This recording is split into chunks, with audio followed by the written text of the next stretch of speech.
So viewers, finally the day has arrived. Of course, India is all set to host the historic G20 summit, and I'm here right at the International Media Center beside the Mandapam, of course, Bharat Mandapam. We are here at the biggest international media center where 1,300 workstations, of course, and 1,500 media persons can be accommodated here. Well, India is all ready to host more than 20 leaders from major economies, and of course the EU for the G20 summit. Of course, 15 bilateral meetings are scheduled with Prime Minister Narendra Modi, Prime Minister of Mauritius, Bangladesh, and also US President Joe Biden will be here, of course, for the bilateral summit.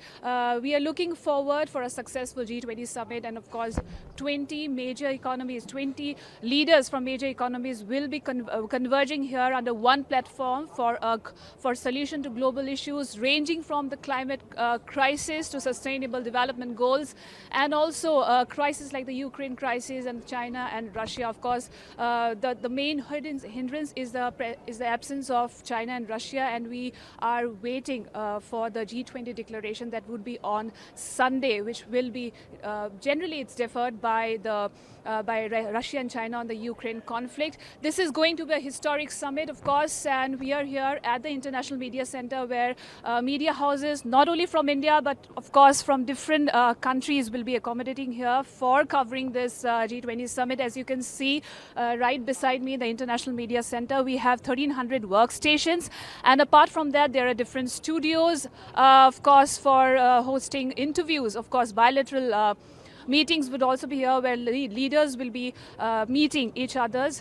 15 bilateral meetings are scheduled with Prime Minister Narendra Modi, starting from Mauritius Prime Minister to Bangladesh Prime Minister, US President Joe Biden, which is one of the most crucial bilateral meeting that the whole world is staring at. Of course, agendas, very, very crucial agendas are on cards.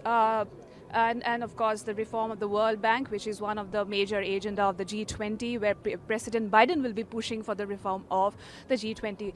As we have seen that Indonesia has held 2020, the last year G20 presidency was held by Indonesia, and this time India, which is one of the biggest. I think this would be a historic summit in the world history, in the world stage, which will give India an opportunity to position itself in the world stage. Also, it is an opportunity for India to share success story with the world.